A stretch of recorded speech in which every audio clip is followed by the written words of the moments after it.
Vamos a seguir con lo que habíamos iniciado la anterior clase.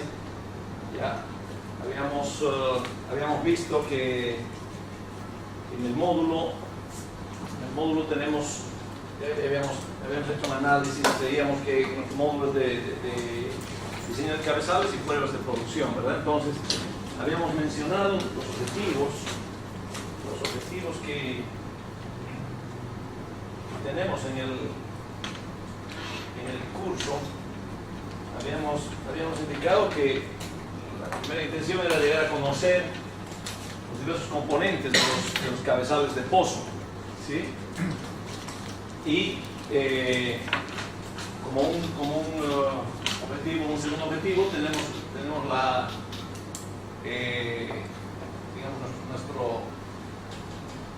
lo que vamos a continuar es prácticamente hacer el diseño de un cabezal en función a la geometría y potencial de un pozo. Ya estamos hablando de los dos primeros objetivos enfocados a lo que son cabezales, ¿verdad? Y después ya vamos a tomar una buena parte del módulo, tal vez yo diría un poquito más de la mitad incluso, en hablar de lo que son las pruebas de producción de superficie, y en diseñar las pruebas de producción de superficie y revisar prácticamente todas las herramientas, las pruebas que son complementarias a las pruebas de producción, ¿sí? Es decir, vamos a tratar de abordar un poco todo lo que complementa una prueba de producción. En realidad, la recopilación de data de fondo, datos de presión, temperatura, registros de PLT y toda la data que complementa a las pruebas de producción de superficie. ¿Ya? Eso, tal vez, como les digo, vamos a abarcar tal vez un poquito más del 50% del módulo en eso. ¿Okay? Entonces, en la primera clase ya habíamos hablado, prácticamente habíamos cubierto gran parte del primer objetivo, es decir, de conocer los diversos componentes, los cabezales de pozo. ¿Ya? Eso habíamos llegado a ver.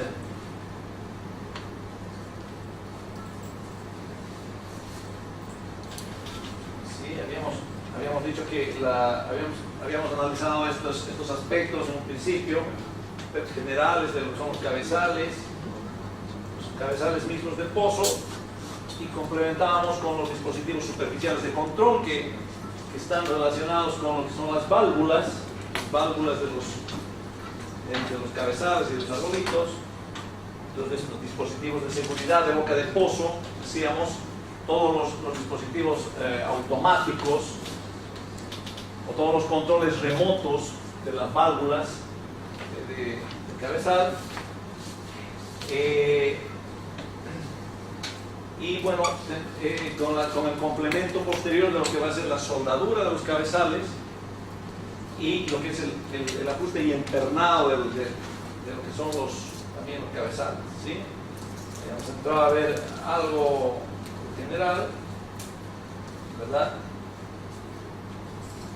Vamos a poner un esquema. Este esquema es un esquema que nos puede ayudar un ratito a refrescar para las personas que no estuvieron, ¿sí? Bueno, nosotros mencionábamos que el cabezal de pozo prácticamente es el conjunto de válvulas que nos van a permitir tener el pozo en condiciones seguras, nos van a permitir tener el pozo controlado durante toda su vida productiva, en realidad, ¿no? Desde un principio, desde que estamos trabajando en él, desde que estamos perforando, hasta que lo dejemos en producción por todo el tiempo que tenga de vida productiva. Entonces habíamos visto cómo se iban instalando cada una de las secciones. Veíamos que la primera sección a instalar era la sección A, que decíamos que prácticamente es la que se vincula con la cañería del pozo, ¿sí? La primera sección que se vincula con la cañería del pozo es la sección A, que en realidad nos permite acoplar el primer caño, el caño intermedio, a un cabezal. ¿Sí? Hasta ese momento nosotros teníamos cementado esta superficie el caño, cortábamos el caño y no teníamos dónde empalmarnos, dónde poder conectar algo. ¿Ya? No teníamos lo único que afloraba en superficie era la cañería cortada, biselada, y ustedes saben, sobre la cañería lo único que se puede hacer es si se necesita empalmar algo es soldar ahí, ¿verdad? No tenemos forma. Pero una vez que instalamos la sección A del cabezal, sobre esa sección A esa sección A ya nos permite tener una brida, decíamos, una brida donde vamos a ir montando el resto de los cuerpos del cabezal. ¿Sí? Veíamos que después instalaríamos la sección B. En esa sección B vamos a instalar la cañería de producción posteriormente. Después instalamos la sección C y en esa etapa decíamos que ahí concluye la etapa de perforación del pozo. Vamos un poquito más hacia adelante. ¿Sí? Ejemplo de otro cabezal, un bloque sólido. ¿Okay? Y bueno, decíamos que esta es la sección A. Esta sección A nos permite vincular ya el pozo con el primer tramo de cañería. Normalmente veíamos de que esta sección A va soldada, el caño, el primer caño, la cañería intermedia, entra acá en la parte inferior, hace tope en este bisel, acá. Y nosotros, y bueno, ¿cómo vamos nosotros a lograr la electricidad entre esta pieza y la cañería? Es soldando internamente y la cañería en este cabezal. ¿Okay? De ahí ya nos quedaría toda esta sección bridada, toda esa conexión bridada, como para ya comenzar a empalmar equipos ya de seguridad por encima, ¿verdad? Digamos que esta es la sección A. Normalmente podemos ambos costados del cabezal, decíamos, normalmente tenemos dos ingresos, uno a un lado y otro a otro, donde podemos colocar válvulas, ¿verdad? Okay, todo eso ya lo habíamos visto a detalle. Veíamos que en esta sección, en la sección A, en la primera sección, íbamos a llegar a colgar cañería de 13/3/8, ya la cañería de 9/5/8, la cañería de 13 es la que va acá abajo y nos permite, sobre ella nos permite soldar este cuerpo, esta sección A. Acá en el interior de la sección A vamos a llegar a colgar la cañería de 9/5/8. Una vez terminada esa sección, después vamos a instalar la sección B, ¿ya? Que resulta ser esta sección B es el colgador, es el cuerpo que va a servir para que nosotros colguemos en su interior la cañería de producción, la cañería de 7 pulgadas, ¿ya?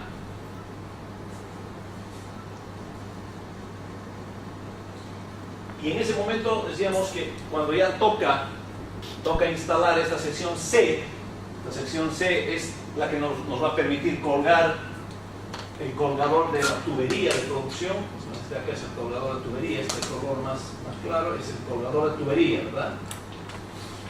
Este colgador de tubería va a ir roscado al tubing de producción, a todo el arreglo final. Entonces, antes de instalar esto, antes de instalar esta sección C, nosotros habíamos acabado la etapa de perforación del pozo e iniciamos la etapa de terminación del pozo. Ahí habíamos sido claros también, porque es un momento importante, ¿ya? En cuanto hay que saber definir bien en qué momento termina la perforación, en qué momento empieza la terminación, porque incluso hay hasta cambio de tarifas en el equipo y todo aquello que habíamos mencionado. Bien. Y bueno, posteriormente la sección D, que no es otra cosa que el arbolito de producción, que es el que iría en la parte superior. Veíamos las partes del arbolito de producción, decíamos que tienen las válvulas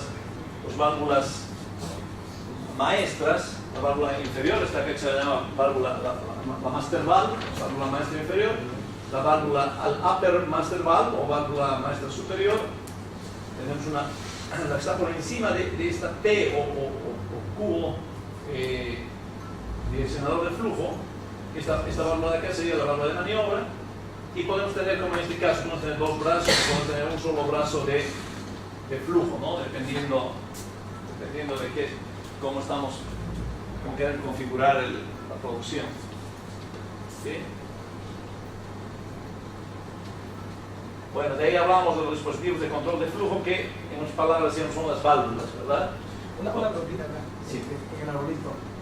¿Hay alguna regulación, igual que la BOP, digamos, de la cantidad de válvulas de la presión del crecimiento? No necesariamente, o sea, lo que siempre se busca es tener dos válvulas maestras, por lo menos dos válvulas maestras. En algún caso, en pozos, digamos, de mayor potencial, ya, en algunos casos incluyen una tercera válvula maestra antes del cubo de la P. A veces se incorpora una tercera válvula, tal vez con un actuador, como vamos a ver un ratito, con un actuador neumático, hidráulico. Entonces, pero lo más común es utilizar dos válvulas maestras. Ya, esa tercera válvula sería pozo de alto potencial, en caso de lavado, no necesariamente en función de la presión del crecimiento. No necesariamente. En función justamente al caudal de producción, más que a la presión. En función al caudal más que a la presión. ¿Bien?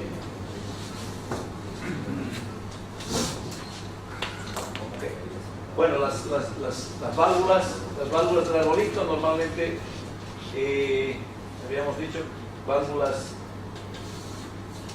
esclusas, ya todas las válvulas que tenemos en el cabezal, tanto en el arbolito como en las válvulas laterales de los cabezales, la sección A, sección B, las válvulas utilizadas en el cabezal de pozo 100, en 90% de las veces son válvulas esclusas con brida, ¿sí? Entonces, la válvula esclusa, habíamos dicho que es una válvula que tiene una compuerta que se llama, o cortina, ¿sí? Entonces, esta pieza de acá, que que si se encuentra en esta posición, como aquí en el gráfico, ¿ya?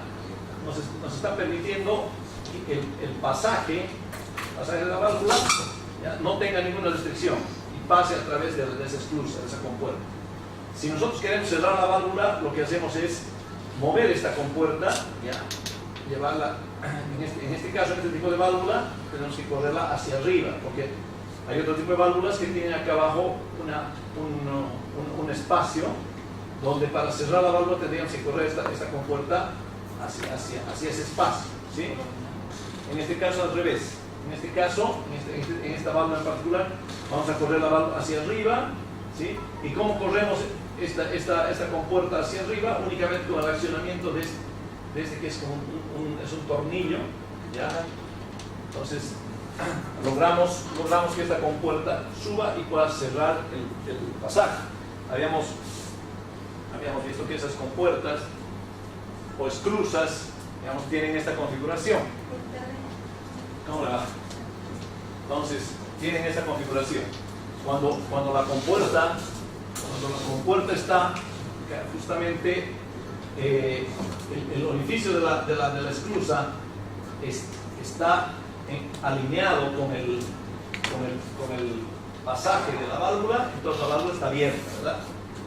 Si desplazamos esa compuerta, en este caso, con este tipo de compuerta, lo desplazamos hacia abajo, ¿ya?, el pasaje de la válvula queda justamente frente a esto, ¿sí? Entonces, esto está haciendo un sello, está cerrando la válvula, la compuerta aquí estaría bloqueando el paso, ¿ok? Entonces veíamos que hay diferentes tipos de compuertas, esclusas.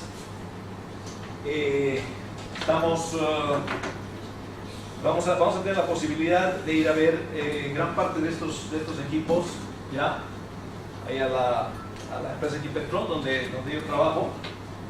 Tenía una intención de poder ir hoy día. No me dio tiempo para organizar las cosas, yo estaba en el campo, pero vamos a ver de organizarlo tal vez para el siguiente fin de semana, ¿ya? Para poder ver en general, no todos estos elementos que estamos mencionando. ¿Ok? Bueno, después hablamos de las válvulas actuadas, ¿sí? Normalmente todas estas válvulas exclusas también pueden ser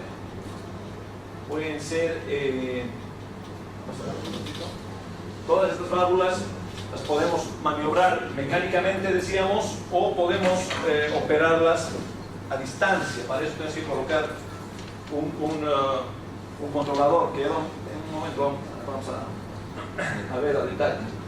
Veíamos también de acá los choques, ¿sí? Los portachoques. Decíamos que son elementos que nos permiten colocar un estrangulador o un estrangulador se llama choque. ¿Ya? El choque decíamos que es un elemento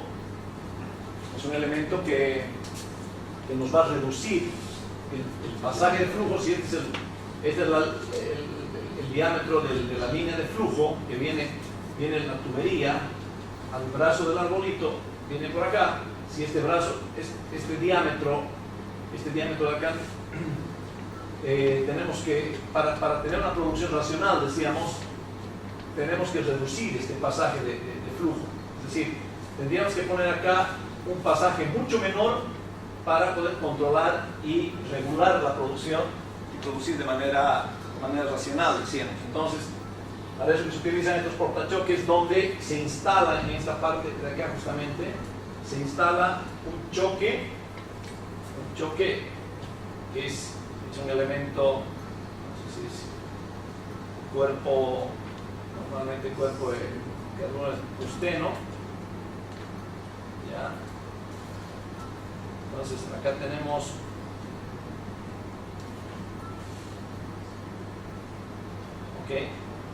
más o menos así. Entonces este cuerpo cilíndrico, ¿ya?, nos reduce el diámetro del flujo, el diámetro del pasaje, de un diámetro que llega a tener el brazo, 2 pulgadas, 2,5, llegamos a reducir el flujo y hacerlo pasar a través de este orificio, acá, ¿sí? Entonces, fíjense, de estar fluyendo por 2 pulgadas, por 2,5, todo ese caudal tiene que atravesar este diámetro. ¿Y qué diámetro es este? Normalmente acá está dado, decíamos, en 64 avos de pulgada. Pues decimos un choque 12, choque 10, 12, 14, 16, medidas de A2 en 64 avos de pulgada. Digamos un choque 12, 64, perdón, un choque 16, 64, ¿ya? Este es un choque de 1/4 de pulgada de diámetro. ¿Sí? El hacer pasar el flujo de un flujo de 2 pulgadas que pase a través de 1/4 de pulgada, eso representa que estamos generando una contrapresión a todo el flujo, y estamos, de esa manera vamos a evitar que prácticamente vamos a evitar tener incluso una turbulencia en el reservorio, ¿ya? Para el momento de hacer fluir el pozo. ¿Okay? Ustedes saben que es una de las causas de daño a la formación es justamente la apertura exagerada del diámetro de flujo a través del arbolito. Esa es una causa de daño a la formación. Entonces, si nosotros abrimos, colocamos acá si no colocaríamos choque, tenemos un flujo muy grande,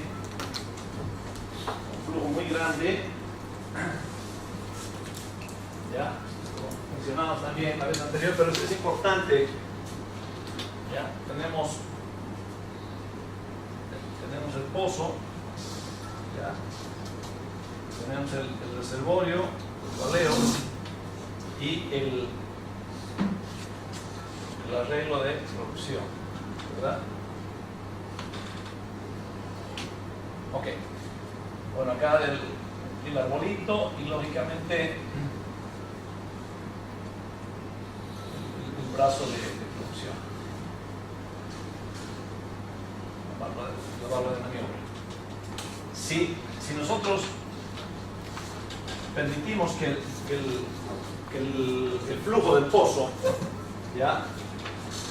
Permitimos un flujo del pozo muy grande a través de este diámetro, que es el diámetro interno de la tubería. Es una tubería de, digamos, de 2/7/8, ¿ya? Aquí vamos a tener un ID normalmente de 2.44, por ejemplo, ¿sí? Para una tubería de OD de 2/7/8 tenemos un ID de 2.44. Si nosotros tendríamos este diámetro a lo largo de todo el pozo, incluido el brazo, ya también sería 2.44, ¿sí? Entonces la producción acá, el caudal de producción generaría digamos una caída de presión muy grande aquí a nivel de los baleos principalmente, ¿sí? Lo cual ocasionaría, para empezar, ocasionaría a veces incluso el arrastre de material sólido, es decir,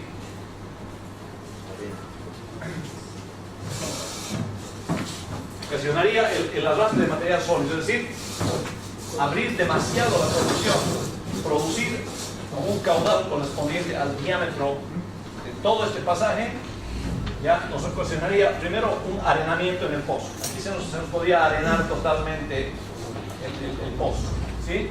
Más, a veces incluso esa arena podría llegar a ingresar acá a la tubería y bueno, y se nos tapona la producción. Esa sería una de las consecuencias. Pero otra de las consecuencias que normalmente no se la detecta en ese momento, ¿ya?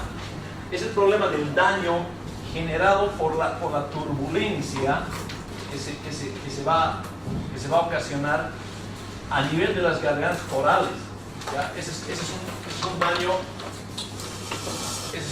daño muy importante. A nivel de la turbulencia generada a nivel de las gargantas corales, ¿ya? nos va a ocasionar o nos va a generar una serie de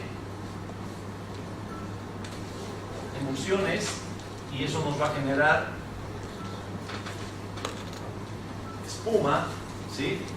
Y la emulsión a nivel del reservorio y la espuma a nivel del reservorio es un daño crítico, ¿ya? Es un daño crítico. A veces normalmente no, este tipo de daño ya no se lo considera así en primera instancia. Se habla de daños de taponamiento, se habla de daños de hinchamiento de arcillas en el mátrix de la arena, se habla de otro tipo de daño de taponamiento con parafina o con calcáreos, con lo que sea. Pero este daño, las emulsiones y la espuma generada a nivel del reservorio es un daño muy crítico.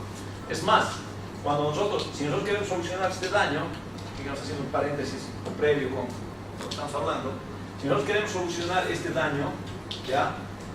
A veces no se lo identifica, ¿sí?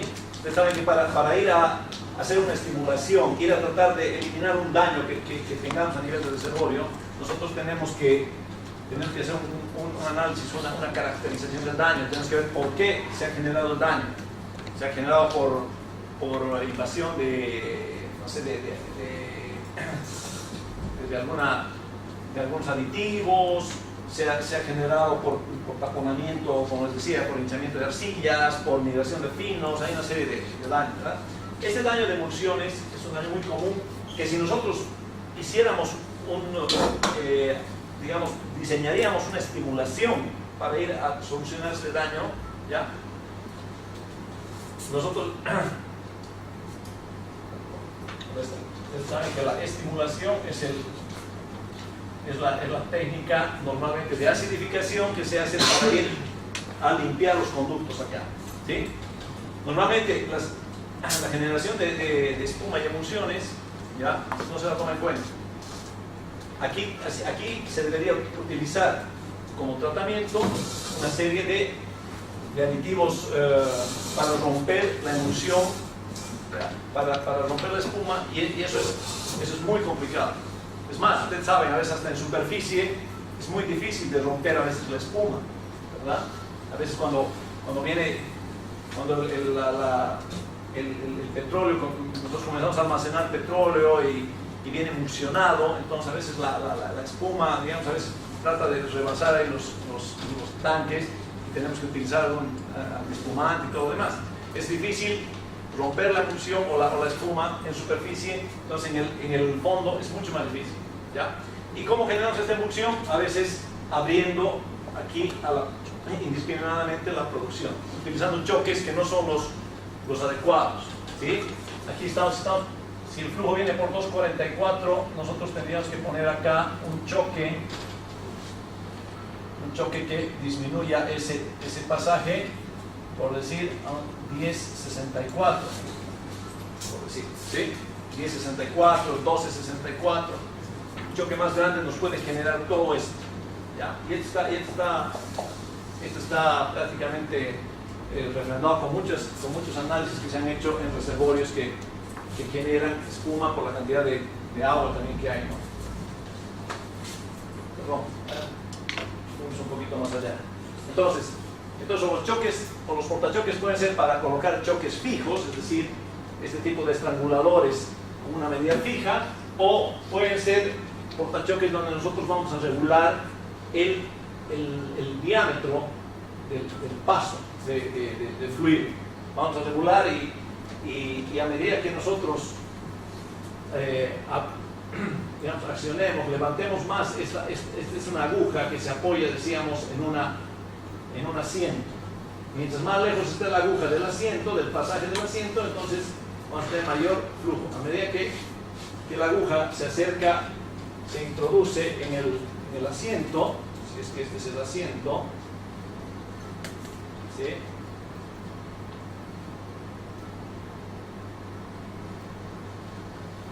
Si es que este es el asiento y la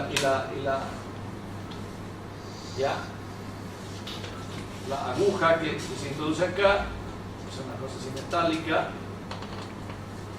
¿verdad?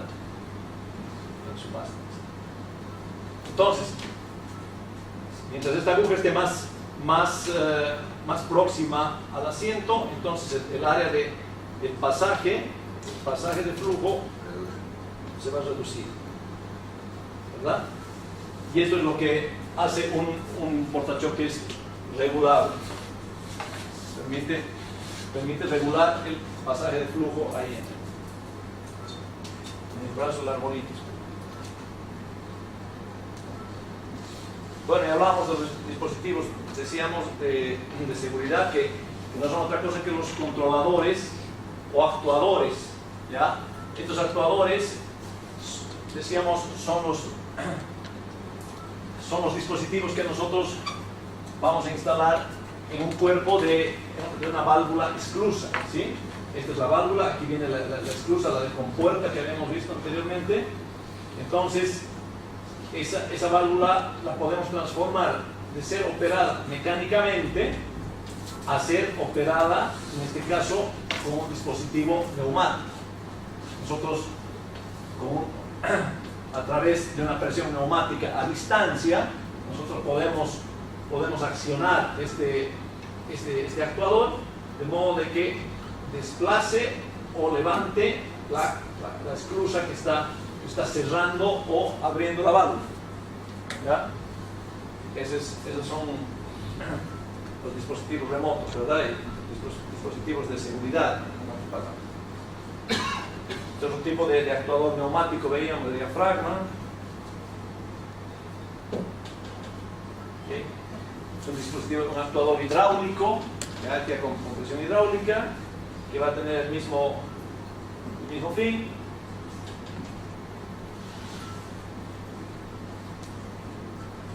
Hablábamos también de este, que es un actuador hidráulico que nos va a permitir desplazar la esclusa cuando tenemos un cable pasando por el pasaje de la válvula, ¿verdad?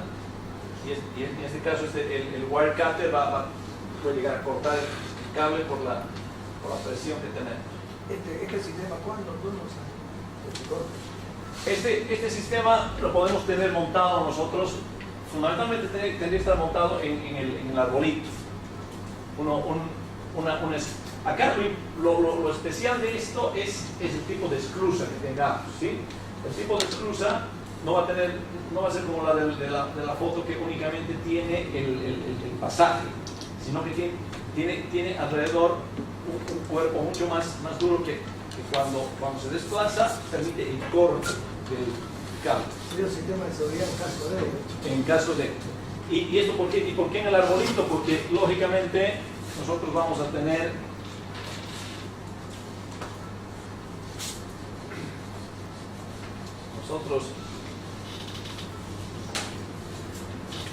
cuando tenemos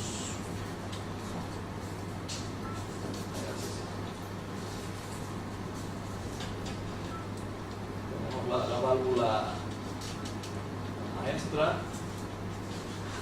tenemos la sobremaestra,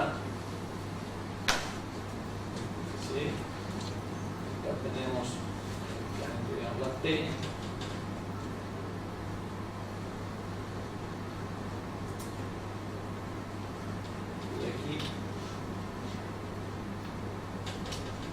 La válvula de maniobra. Para nosotros este es el arbolito de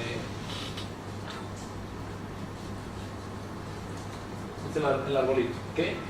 Ahora, normalmente, ya sea esta válvula sobremaestra, ¿sí? Aquí se le va a conectar un actuador hidráulico, ¿ya? Que traemos instalamos este actuador hidráulico a esta válvula, ¿ya? Pero a la esclusa que en este caso el pasaje, acá el pasaje está aquí, ¿no ven?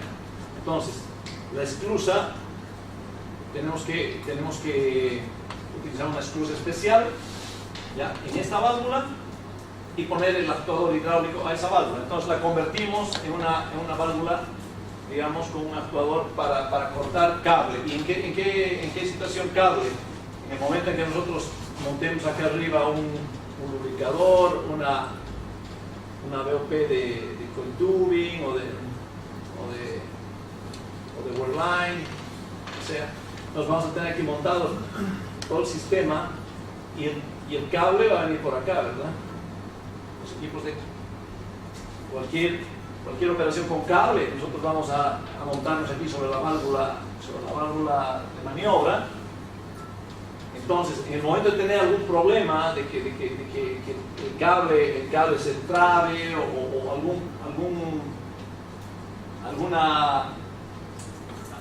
algún problema que involucre, digamos, la falta de sello aquí, ¿ya?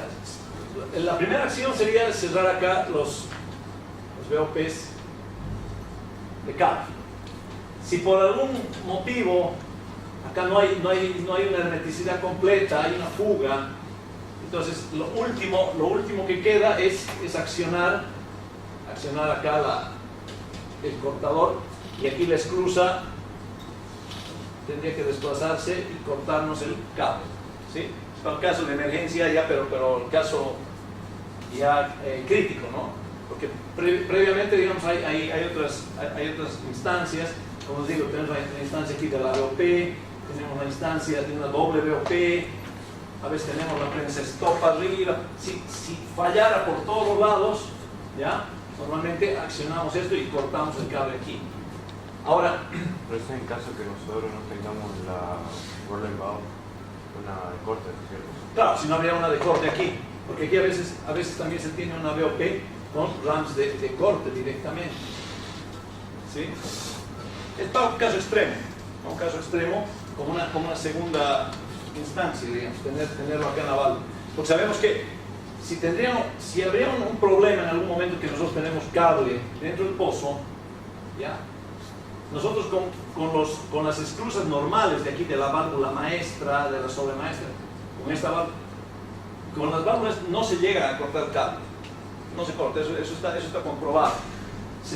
Tratamos de cerrar la válvula, ¿ya? Y el cable o se dobla o se traba y la válvula no se llega a cerrar, la esclusa no se llega a desplazar todo lo que tiene que desplazar. Entonces una válvula de esclusa normal no corta cable, aunque sea cable delgado, no lo corta, eso es comprobado. Entonces, por eso que este sistema es en caso de emergencia.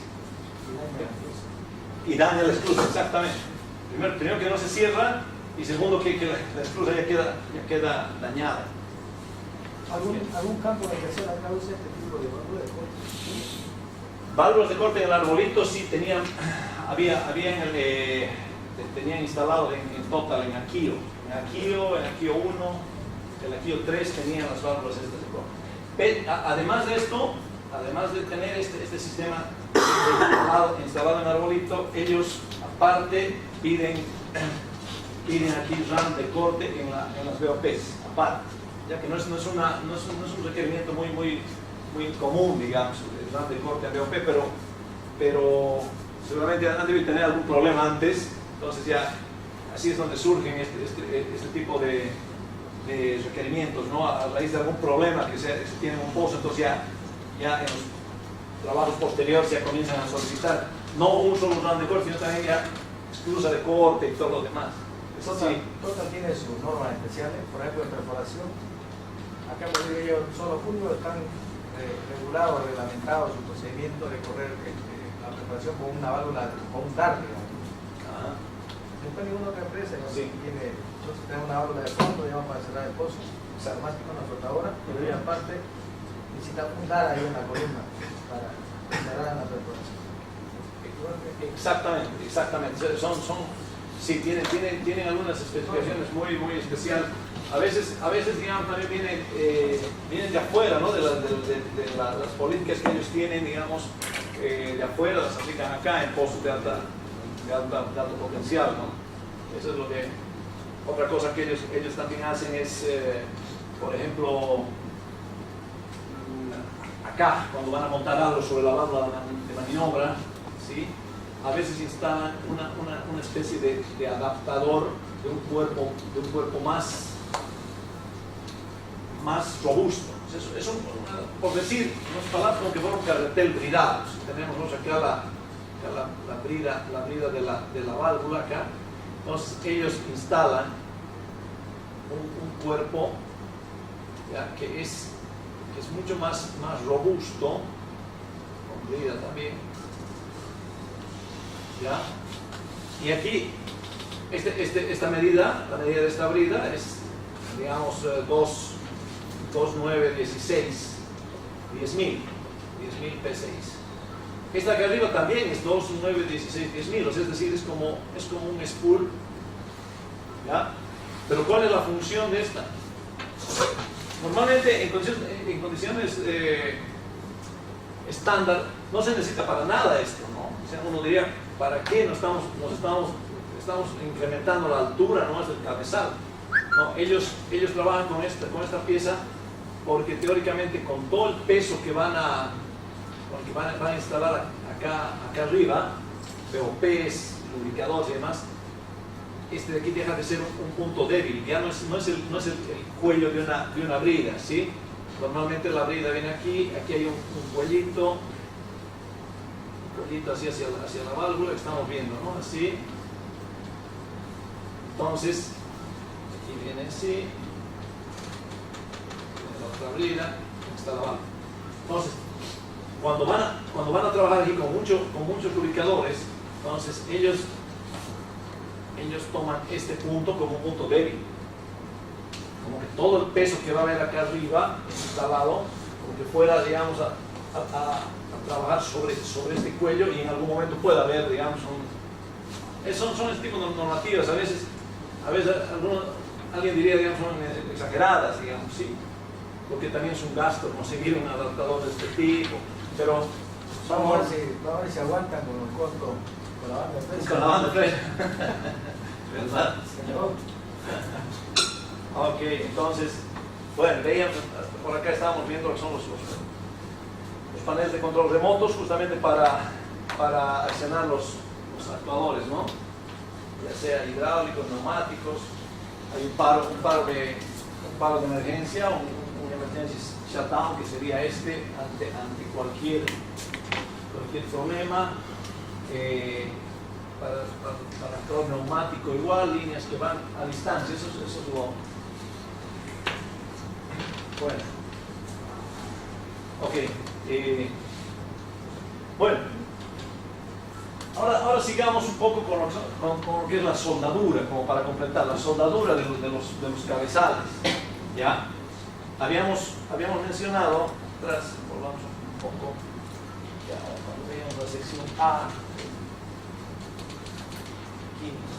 aquí, ¿sí? Nosotros decíamos que la primera sección, la sección A, tiene que ir soldada en el primer tramo de cañería que tenemos en el pozo, ¿verdad? Este es el pozo, tenemos el primer caño ahí, y después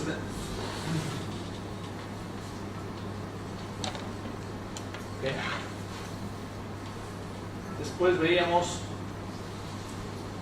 que tenemos la cañería superficial, sería normalmente la cañería de 13 3/8, ¿okay?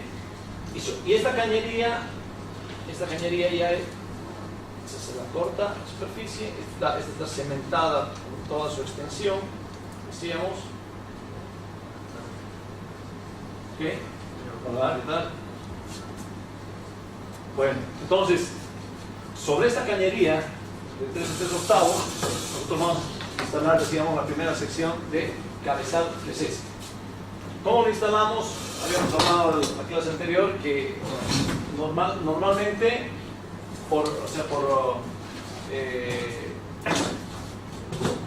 normalmente se utiliza una brida, un cabezal para soldar en la cañería, y eso se llamaba una conexión SOW, que es el slip on weld, ¿verdad? Slip on weld, ese es el tipo de conexión, digamos, que es la conexión inferior de este cabezal. Ese cabezal va a ir acá, lo vamos prácticamente a enchufar sobre la cañería, ¿sí?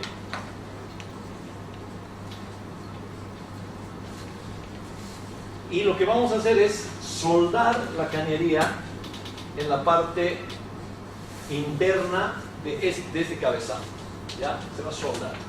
Ahora, esa soldadura, ese trabajo de soldadura es muy importante, ¿sí? No es digamos, un trabajo simple, no es un trabajo de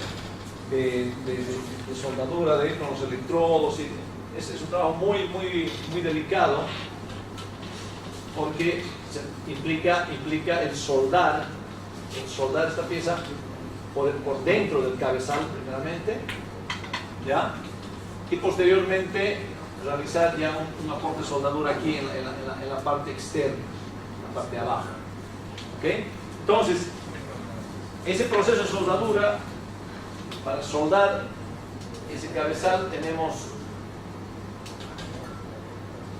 hay técnicas especiales, ¿ya? Y uno de ellos es una técnica de soldadura, es un sistema convencional que se llama, ¿ya? El sistema convencional, y si vemos más o menos esa es una foto, ¿sí? Fíjense, para soldar internamente la cañería al cabezal se necesita hacer un trabajo previo de un calentamiento previo, ¿sí? Calentamiento previo. En este caso, en el sistema convencional, ¿ya? Hay un sistema, se tiene que calentar con un sistema de antorchas que se llama, o sopletes, ¿ya? Hay que calentar todo internamente por un cierto tiempo para después recién comenzar a soldar, a colocar el aporte de soldadura acá, ¿verdad? Vamos a dibujar acá internamente esto.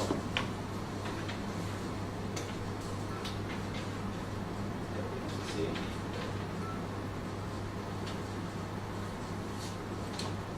¿Ok? Entonces, para colocar el aporte de soldadura acá, primero se necesita calentar el cuerpo de la sección A, ¿ya? Interna y externamente. Entonces, este sistema convencional implica previamente ya el uso de antorchas, ¿sí? Para un buen poder calorífico, antorchas múltiples que se llama, que se introducen por acá y prácticamente estamos calentando con esas antorchas o esas ¿cómo se llama? Sopletes, estaríamos calentando de manera simultánea varias partes de las paredes internas, ¿ok? Entonces este sistema tiene que conseguir un buen precalentamiento para estar dentro de lo que se llama, porque es la norma, la API 6A, que es la norma que regula justamente este trabajo de soldadura de una conexión slip-on-weld, ¿ya? Entonces una vez que se logra el calentamiento preciso de toda la parte del cuerpo interno principalmente, ¿ya? Adicionalmente se tiene que trabajar, en algunos casos se coloca una serie de, esto se envuelve con algunas mantas, ¿ya? Mantas que no son de asbesto normalmente, se envuelve de modo de que no se enfríe esa superficie antes de colocar el aporte de soldadura. Digamos, es un procedimiento bastante cuidadoso. ¿Por qué es cuidadoso? Porque fíjense que una vez que nosotros tengamos la sección A ya montada, instalada, soldada, ya, si hemos descuidado el calentamiento previo o hemos descuidado un poco el esperar que la pieza enfríe después de la soldadura, ya, podemos obtener acá una soldadura que puede ser quebradiza, que puede tener algunos ligeros agrietamientos, podemos decir, por un proceso de enfriamiento brusco, digamos, ¿sí? Entonces, cualquier problema con soldadura, ya el resultado es una pérdida de hermeticidad, de ese empalme, ¿sí? Cosa que tampoco es fácil de solucionar. Entonces, por eso que el procedimiento tiene que ser bastante cauteloso y con todos los cuidados respectivos, ¿ya? Y fíjense, ¿y por qué tanto cuidado para este trabajo? Porque al final, como veíamos en el ejemplo anterior, esta parte, este empalme va a soportar después todo el resto del cabezal, la sección B, la sección C, la sección D, todo el array. Entonces es un peso muy grande sobre esta parte de aquí, ¿sí? Una consulta ahí. El accesorio ese que va formado se llama slip-on-weld o la técnica. No, el slip-on-weld es la conexión, el tipo de conexión inferior del cabezal, de la sección A. El tipo de conexión es lo que ¿ya? El tipo de conexión de la parte de acá abajo, a ese se llama slip-on-weld. Conexión para soldar. Conexión para soldar. Mientras que la parte de acá arriba, esta tecnología es una brida, ¿verdad? Entonces, si ponemos, digamos, las dimensiones, por ejemplo, acá estamos soldando esta conexión, una cañería de 13 3/8. Nos habíamos dicho que aquí abajo, esta es una Slip-on-Well, esta es de 13 5/8, 3000, ¿ya? Y la conexión de aquí arriba a la brida ya es, esta es 13 5/8, esta es brida 13 5/8 y esta es conexión para soldar de 13 5/8. Bien, una pregunta. ¿Cuál es la limitante que te da para que vos elijas una conexión soldada o una conexión roscada acá en esta? Normalmente las conexiones soldadas son las más comunes, porque las roscadas a veces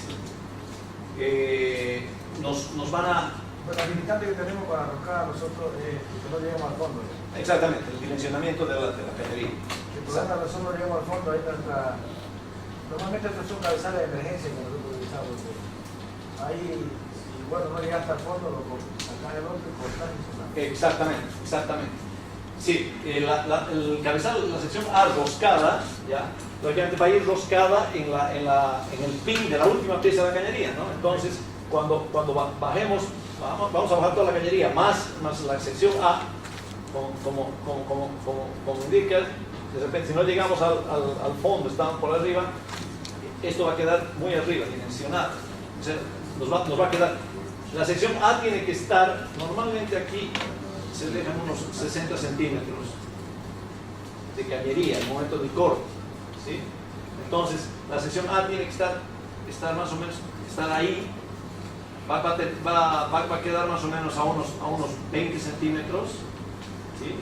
De modo de que después en altura va a tomar más o menos, son como 70 centímetros de altura de la sección A. Y con eso nos va a dar para instalar la sección B y quede prácticamente al ras del anteposo, ¿verdad? Entonces, ese es el problema, que normalmente una sección A roscada es mucho más práctica si es que vamos a poder bajar y vamos a poder ingresar con la cañería de 13 hasta donde tenemos que llegar, ¿no? No conozco muchos cabezales.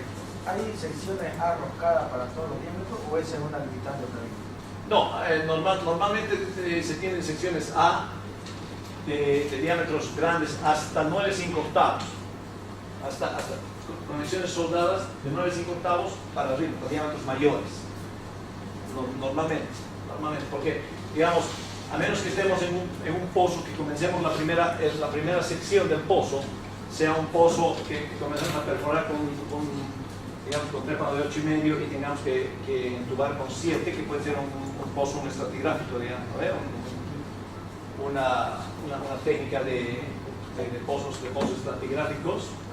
Pero si no, a menos que sea eso, nosotros todos los pozos que vamos a tener van a ser mínimo cañería de 9 5/8 en la primer tramo. Ok, bueno, entonces ahí vamos a soldar.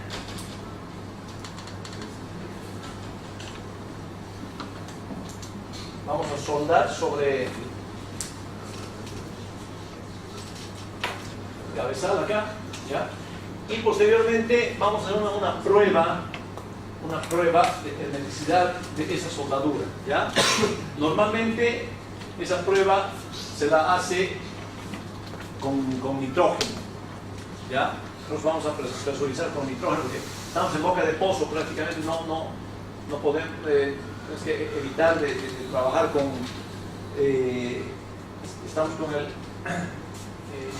tendríamos que evitar de trabajar con presión, con golpe, con colocar más líneas de prueba y todo lo demás.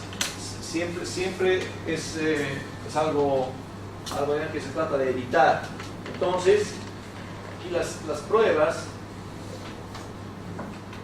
ya las acá. Bueno, no indiqué todavía. Pero bueno, las pruebas se las hacen con nitrógeno, con presión de nitrógeno, y se ve, digamos, que si está hermética la soldadura que sea utilizada. ¿Ya? Una preguntita. Bueno, no lo he hecho muchas veces, no me recuerdo. ¿Contra qué lo probamos con presión ahí? ¿Contra el cemento? ¿Para la presión ahí abajo? Contra el cemento, exactamente, contra el canto, exactamente. No se pone nada ahí. No se pone nada.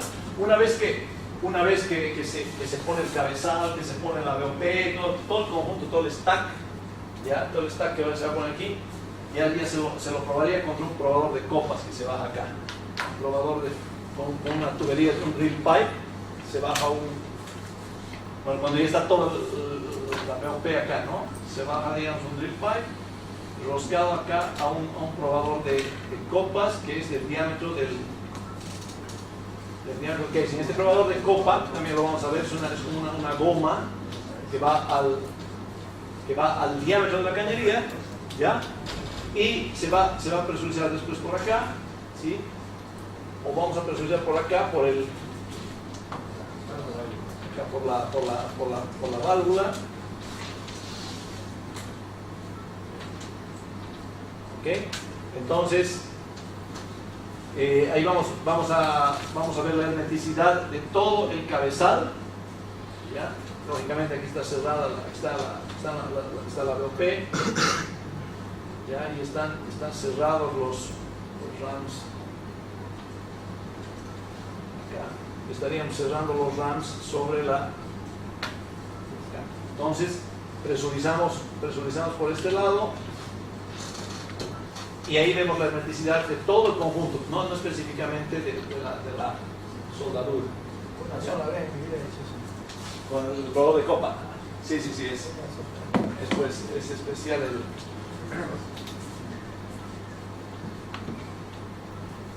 Ok. Bueno, entonces, igual, soldaduras hasta caños de 26 pulgadas. ¿Sí? Ahora, hay otra cosa también. Depende, un caso especial es cuando el tipo de cañería que nosotros vamos a soldar, ¿ya? Es de un grado mayor a un P110. ¿Sí? Aquí, P110, ¿ya? Hasta P110 el proceso de soldadura, el procedimiento es casi estándar, ¿ya? Pero cuando tenemos grados mayores a grado P110, ya cambia, ¿sí? Cambia el tipo de electrodo que se utiliza para la soldadura, cambia el tipo de calentadores para el electrodo, o sea, los materiales que se utilizan para la soldadura cambia bastante cuando el grado de cañería es mayor a un grado P110. ¿Por qué? Por lo que hablábamos antes, ¿sí? Una consulta ahí, en la prueba ahí, en la sección A, para probar la hermeticidad. ¿Lo probás contra el cemento? Contra el cemento. Los 60, después, cuando vas a poner la 13 de 3 octavos, Sí. sobre el cemento, y abajo, para que empaquete, ¿baja algo o todo contra el cemento? ¿Cuál prueba? La prueba cuando inmediatamente hemos terminado de soldar la cañería. Claro, es contra el cemento directamente. Es contra...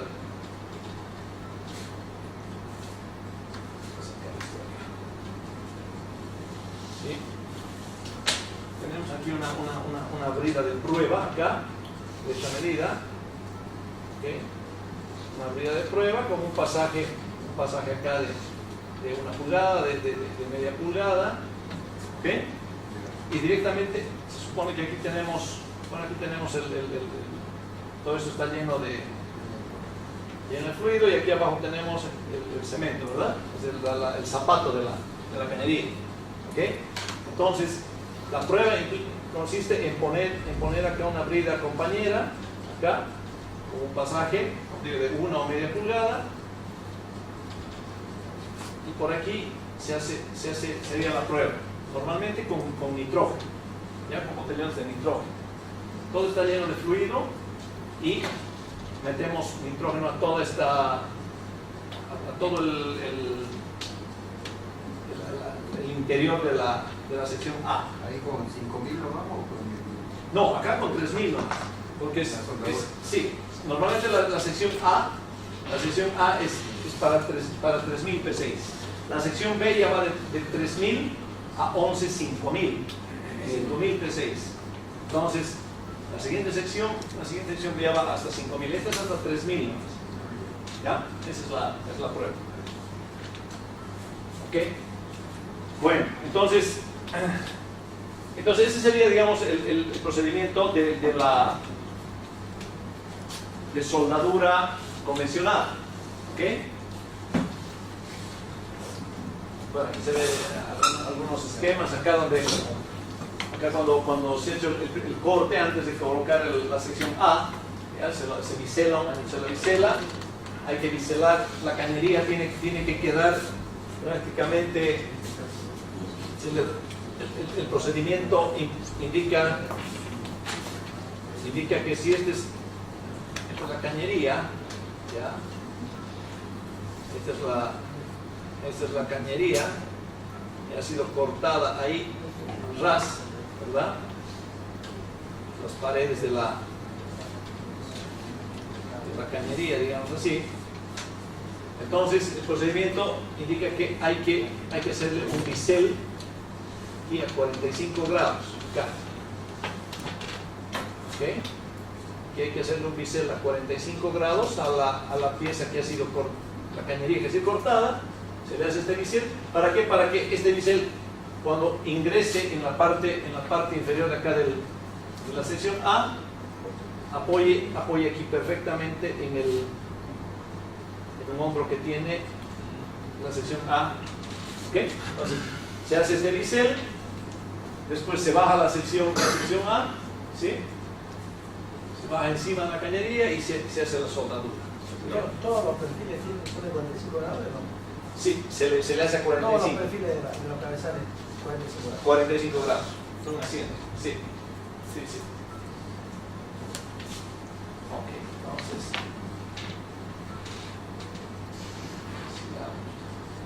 Bueno, ahí está el proceso de calentamiento del cuerpo con las mantas especiales. ¿Okay? El equipamiento que se necesita, que están para la soldadura convencional. Máquinas de soldar hasta 500 amperes, de 220 volts, con motor a diésel, normalmente. Electrodos, de acuerdo a la norma, la API 6A, eso es importante. ¿Ya? Los electrodos hasta grado N80 son estándar. ¿Ya? Incluso hasta, como decimos, hasta P110, ya los electrodos pueden llegar a ser estándar. Sí. A grados mayores ya es todo especial. Grados mayores a P110, Q125, B150, son aceros muy duros. Bien, calentado eléctrico.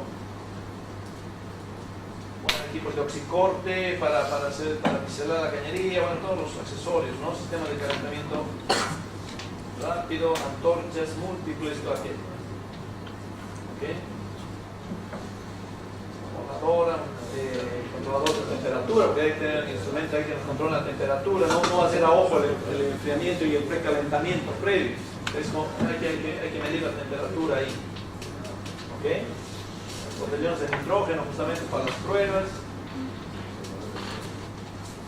Ok. Bueno, ese sería el sistema de soldadura convencional. Hay otro sistema que también es interesante, que es el sistema hot head, que se llama, ¿ya? O sea, head así, o sea, no es como cabeza en inglés, como la A, no es que aquí faltaría la A, digamos, ¿no? El sistema es hot head, se llama así, ¿ya? ¿Y en qué se basa este sistema? Este es un sistema especial que teóricamente lo que hace es conseguir un calentamiento rápido del cabezal, ¿ya? Mediante la ignición de una cápsula especial que se baja. Fíjense, no está muy clara aquí la foto. Esta es la sección A ya instalada. Hemos dicho que se tiene que precalentar toda la pieza antes de hacer la soldadura, ¿no? Entonces, para hacer ese precalentamiento, este sistema baja toda esta acá, que es como una cápsula, la baja con un cable, la posiciona justamente frente a la zona donde se va a soldar, ¿sí? Y lo que se hace es iniciar una ignición de esa cápsula, ¿ya? Una ignición, es una cápsula lógicamente con un sistema de ignición especial, ¿ya? Totalmente cubierta. Entonces lo que se hace es se inicia la ignición de esa cápsula, y toda esa cápsula alcanza una temperatura altísima de aproximadamente 900 grados Fahrenheit, más o menos. Entonces, ese sistema, como es una ignición brusca y rápida, lo que hace es calentar todo el material, teóricamente de manera uniforme. Fíjense aquí se baja la cápsula está acá, y aquí se la acciona, y la cápsula procede a una ignición que calienta todo el cuerpo a esa temperatura que como les comento, y de ahí se consume automáticamente, se consume la cápsula esta, ¿ya? Entonces ese momento ya lo que se hace es sacar la cápsula y proceder directamente al trabajo de soldadura, ¿ya? Con esto lo que se ha logrado es que calentar toda la superficie que se tiene que calentar de manera rápida, ¿ya? Y a una temperatura uniforme. Eso es lo que indica la técnica, ¿ya?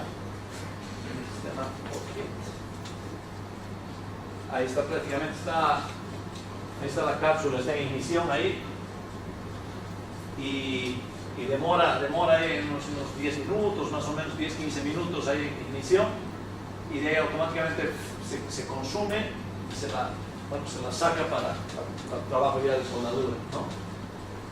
Es un sistema que se lo ha utilizado varias veces aquí en el país. Teóricamente da buen resultado. El problemita es de que creo que es como 3 veces más caro que el sistema convencional, ¿no? Sí, pero la diferencia del costo, ¿no? Pero se ahorra altísimo tiempo. Exactamente. O sea, esto es mejor que la obra normal. Claro, exactamente. Se ahorra todo el tiempo de calentar hacer el precalentamiento. Recuerdo que un poco hemos ahorrado como 10 horas más o menos en un cabezal normal. Claro. Claro. 10 horas de equipo. Sí, exacto. Exactamente, eso sí. ¿Okay? Bueno, esto es lo que se indica del sistema, ya. Se enciende en 10 a 15 minutos, levanta la temperatura del cabezal de manera uniforme y la mantiene hasta finalizar la soldadura. Y posteriormente tiene un sistema de prueba, un sistema de prueba de la soldadura en caliente. ¿Ya? Ese es un sistema también que permite ahorrar tiempo. ¿Okay? Bueno, de modo que después, al finalizar, ya el sistema tenía que quedar así. Ya el casing ya completamente bien soldado acá, y con la prueba, con las pruebas. Ok, ¿no? Esta sería la sección A. La sección A soldada a la cañería. Ok. Bueno, ahora, ¿qué otro es qué trabajo adicional nosotros tenemos que hacer sobre los cabezales? Ya, lo que habíamos visto. Y el trabajo adicional que se tiene que hacer es el trabajo de empernado y torqueo, ¿ya? Ajuste y empernado. ¿A qué nos referimos cuando se menciona ajuste y empernado, o empernado y torqueado, como dice acá? Cuando veíamos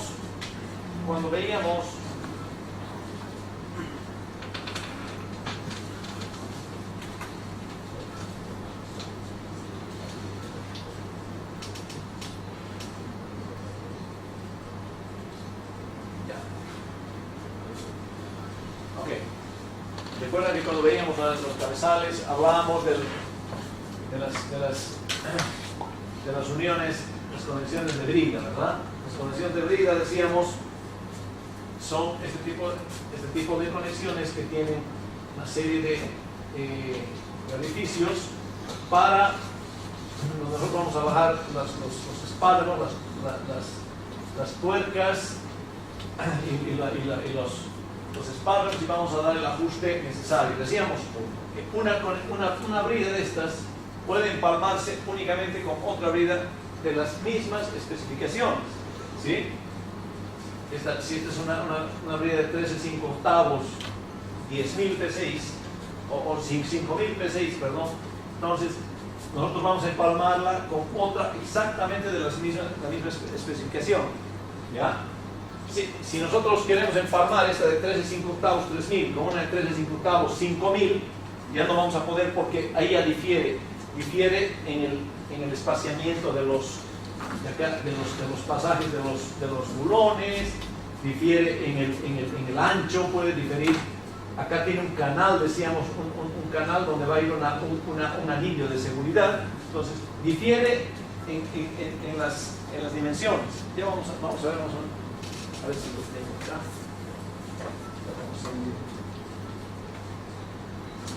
Tratar de ver las dimensiones y las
está acá. Esta es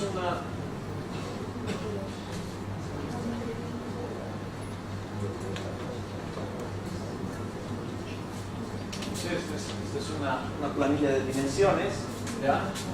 Nosotros podemos escoger las dimensiones acá, qué tipo de energía tenemos, qué rango de presión, y acá nos va a dar el espaciamiento. Este es el espaciamiento, bueno, diámetros externos,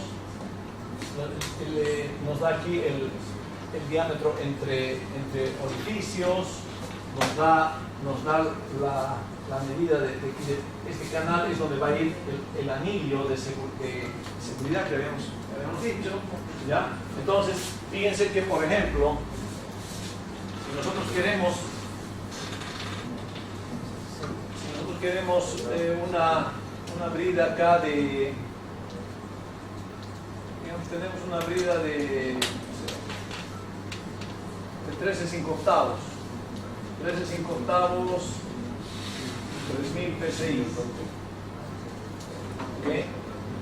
Entonces acá nos da las dimensiones, ¿sí? Nos dice que necesitamos una anilla R57. R57 es el tipo de anillo metálico que va a ingresar en este canal que tiene la brida. Todo eso lo vamos a ver físicamente cuando vayamos allá tenemos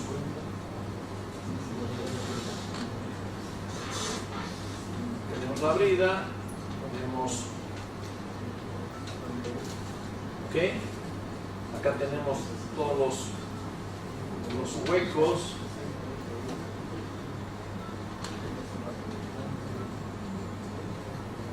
¿Ok? Y el anillo de seguridad, o la anilla que se llama, ¿ya? Para colocar un anillo de seguridad acá hay un canal ahí.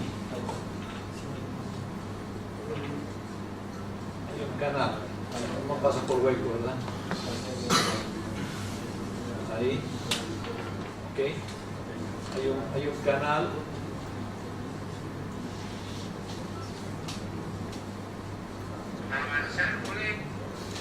Ok, entonces el hueco está. Entonces, en este canal que estamos, aquí va a ingresar un anillo de seguridad que es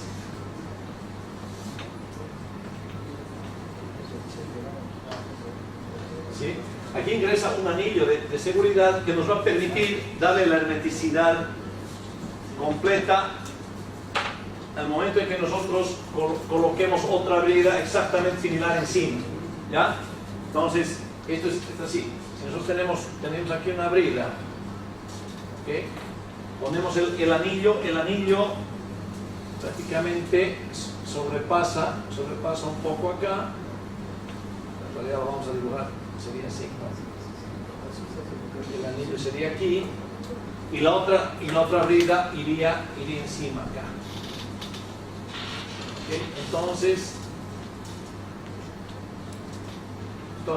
este anillo, al estar entre las dos bridas, nos va a dar la hermeticidad necesaria a ambos cuerpos. Entonces, fíjense, este es el espacio donde